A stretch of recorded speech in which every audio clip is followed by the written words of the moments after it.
नमस्कार मंडळी, तर माझी रेसिपी आहे सोयाबीनची भाजी। तर नक्की ट्राय करून बघा, मटणालाही मागे टाकेल अशा पद्धतीने केलं तर मटण खाणं विसरून जाताल, सोयाबीनच हमेशा करत राहताल। तर चला रेसिपीला सुरू करूया। तर मी ते अर्धा तांब्या पाणी घेतलेलं आहे, याच्यामध्ये आपल्याला सोयाबीन टाकून 5 मिनिटं आपल्याला शिजवून घ्यायचे आहेत। सोयाबीन धुवून घ्यायचे आणि नंतर शिजायला ठेवायचं। नंतर मी गॅस चालू केला आणि सोयाबीन शिजवून घेतले। पहिल्यांदा फास्ट गॅस करायचा, नंतर स्लो गॅस करूनच आपल्याला सोयाबीन शिजवून घ्यायचे आहे। सोयाबीन शिजूसर आपल्याला एक पेस्ट तयार करायची आहे। मिक्सरच्या भांड्यामध्ये एक टोमॅटो कट करून घ्यायचा आहे, त्याच्यानंतर लसूण आणि हिरवी मिरची घ्यायची आहे।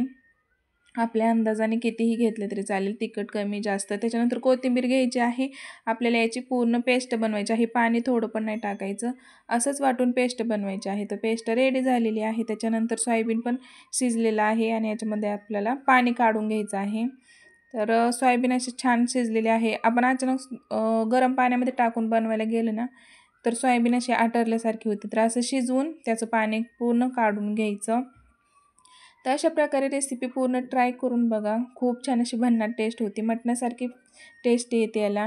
तर याला थंड होसर चाळणीमध्येच ठेवायचं, थंड झाल्यानंतर याचं सर्व पाणी काढून टाकायचं। आपण ह्याच्यात थोडं जरी पाणी ठेवलं ना तर ह्याची चव पूर्ण बिघडते भाजीमध्ये, त्यासाठी याचं सगळं पाणी थंड झाल्यानंतर आपल्याला पिळून काढायचं आहे। तर व्हिडिओ स्किप न करता पूर्ण पहा, एकही स्टेप मिस करू नका, म्हणजे व्हिडिओमध्ये एक एक गोष्ट महत्त्वाची असते, ते विसरले ना मग तर पूर्ण व्हिडिओ खराब होतो किंवा आपण जे बनवायला जातो ना ते परफेक्ट होत नाही। तर थंड झालेले आहे सोयाबीन, त्याला मी असं पिळून घेते, कारण त्याला हाताने पिळल्याशिवाय मार्ग नसतो, कारण चम्मचने वगैरे ते पूर्ण पाणी निघत नाही। आणि त्याच्यात जर पाणी राहिलं ना तर जे आपण रस्सा वगैरे बनवणार आहे ना तर त्याच्या आतमध्ये जात नाही आणि खाताना जे हे पाणी खारट होतं ना तेच लागतं फक्त, त्यासाठी पूर्ण सोयाबीन दाबूनच घ्यायचं। तर त्याच्यानंतर मी कढई ठेवली आहे तापायला, त्याच्यामध्ये तेल टाकलं आहे 2-3 चमचे। त्याच्यानंतर आपल्याला सोयाबीन तळून घ्यायची आहे। तर गॅस फास्ट ठेवायचा पहिल्यांदा, नंतर स्लो करायचा, नाहीतर सोयाबीन पूर्ण करपून जाईल। तर गॅस कमी ठेवूनच आपल्याला ही सोयाबीन परतून घ्यायची आहे। परतून म्हणजे एकदम असं लाल करून घ्यायचं आहे, ते सारखं फिरवायचं नाही तर मग ते कढईला चिटकून राहतं। तर जोपर्यंत आपली सोयाबीन लाल होत नाही ना तोपर्यंत आपल्याला असंच फिरवत राहायचं आहे।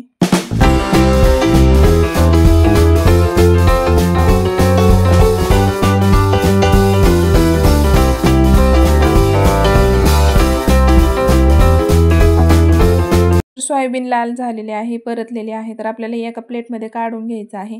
नंतर त्याच कढईमध्ये आपल्याला फोडणी द्यायची आहे। कढई दुसरी घ्यायची गरज नाही। तर त्याच्यामध्ये आपल्याला 2-3 चमचे तेल टाकून घ्यायचं, आपल्या अंदाजाने टाकायचं, कारण कोणाला भाजीला तेल जास्त आवडतं, कोणाला कमी आवडतं, त्यासाठी आपल्याच अंदाजाने तेल घ्यायचं आणि फोडणी द्यायची। तर त्याच्यानंतर आपल्याला टाकायचं आहे जिरं, थोडीशी बडीशेप, त्याच्यानंतर तेजपत्ता आणि दालचिनी असे टाकून घेऊन आपल्याला ते मिक्स करायचं आहे। त्याच्यानंतर आपल्याला मोहरी टाकायची आणि कढीपत्ता टाकायचा, त्याला छान असं मिक्स करून घ्यायचं। कढीपत्ता टाकल्यानंतर मिक्स करून घ्यायचं, कांदा टाकून घ्यायचा, कांदा पण आपल्याला असा लाल होऊन द्यायचा, तोपर्यंत दुसऱ्या गोष्टी टाकायच्या नाही। कांदा लाल झाला ना नंतर दुसरी प्रोसेस करायची। तर जोपर्यंत कांदा लाल होत नाही तोपर्यंत आपण त्याला फिरवत राहूया।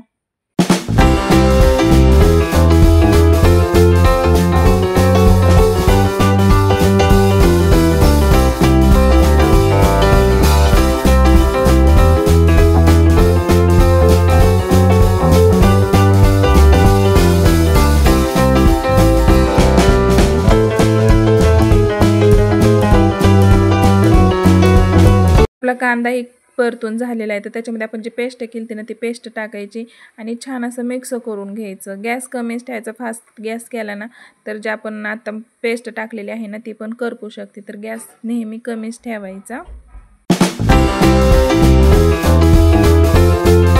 तर यामध्ये आपल्याला हळद टाकायची आहे, हळद पण आपल्या अंदाजानेच टाकायची, कारण कुठली कुठली हळद जास्त कलर पण येतो आणि कडू पण लागते, तर आपल्या अंदाजाने हळद टाकायची। त्याच्यानंतर टाकायचं आहे मिरची पावडर, मिरची पावडर कमी टाकू शकता कारण मिरची पावडरने ॲसिडिटी होती। त्याच्यानंतर टाकायचा आहे घरचा काळा मसाला, काळा मसाला टाकल्यानंतर एक गरम मसाला टाकून घ्यायचा आणि चवीनुसार मीठ टाकायचं, कारण आपण सोयाबीनमध्ये मीठ टाकलेलं असतं ना, त्यासाठी मीठ टाकताना विचार करूनच टाकायचं, कारण खारट होऊ शकतं। तर अंदाजे मीठ टाका तुमच्या। तर याला छान असं मिक्स करून घ्यायचं।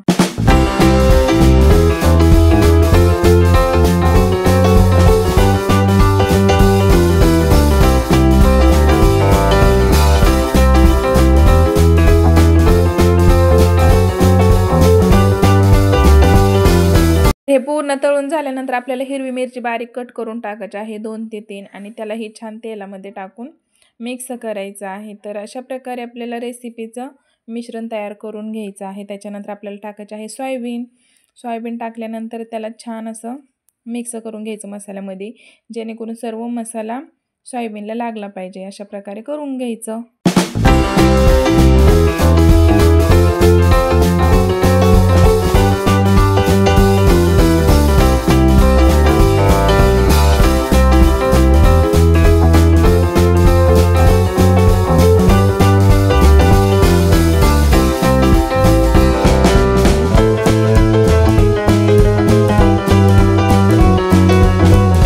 तर याच्यामध्ये आपल्याला कोथिंबीर टाकायची आहे।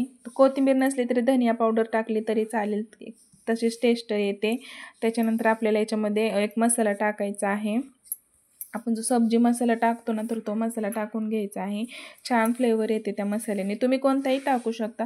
तर त्याच्यानंतर गरम पाणी टाकायचं आहे। मी पाणी गरमच करून घेतले आहे। थंड पाण्याने भाजीची चव बिघडते, तर नेहमी लक्षात ठेवायचं। मी नेहमी सांगत असते की भाजीमध्ये गरमच पाणी यूज करायचं।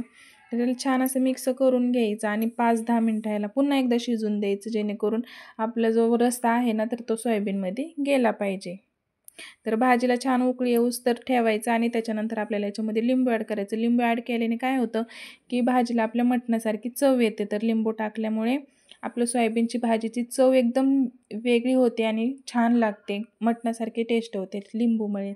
तर अशा प्रकारे नक्की ट्राय करून बघा रेसिपी। आपली सोयाबीनची भाजी पूर्णपणे रेडी झालेली आहे। तर कशी वाटली नक्की कमेंटमध्ये सांगा।